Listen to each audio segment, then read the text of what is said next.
Во куќите на уметноста во Велес и оваа година се реализираат работилниците на кои пред младите се представуваат старите занаети. Во куќата на касапови, децата од основните училишта веќе неколку дена ткаат, плетат, везат, а ги имаат и првите производи кои се резултат на неколкудневната работа. Во куќата на Рацин пак се одвива гранчарската работилница, каде младите го изучуваат овој стар велешки занает. Целокупниот овој проект кој веќе 4 години екзистира во преку општина Велес во здружение во соработка со Сдруженијето на граѓање и развој кој се одвива во трите куќи на уметноста, значи во куќите на Джинот, во музеот на Рацин, значи имаме столарска работилница, имаме тука како што може да видите младите ученици од Велес кои ги учат древните вештини, потоа имаме грнчарска работилница, сето тоа продолжува, општина Велес го стимулира и го финансира тоа со висина 150.000 денара, меѓутоа карактеристиката е тоа што постои голем интерес од младата популација, од учениците во основните училишта кои со задоволство секоја година се пријавуваат во се поголем број да ги изучуваат овие наши древни,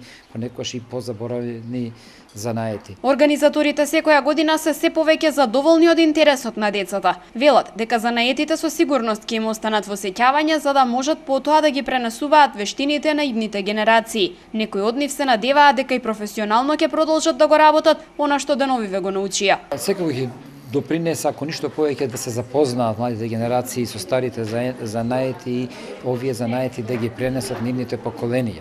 Значи, ние можевме сега да видиме на разборот како се искаени неколку елементи од дипли и сето оноа што го работат младите ученици. Тоа сигурно ќе остане во сеќавање и ќе продолжи понатаму да го пренесуваат оние нивните генерации, дел од нив ќе бидат инструктори и така натаму.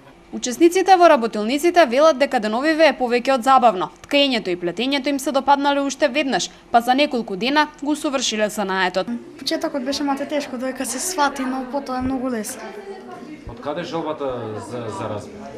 Првпат кога дојдов тука да го видам, навистина ми стана многу интересен. Потоа кога пробав, стварно видов дека е навистина убаво да се работи на разбој.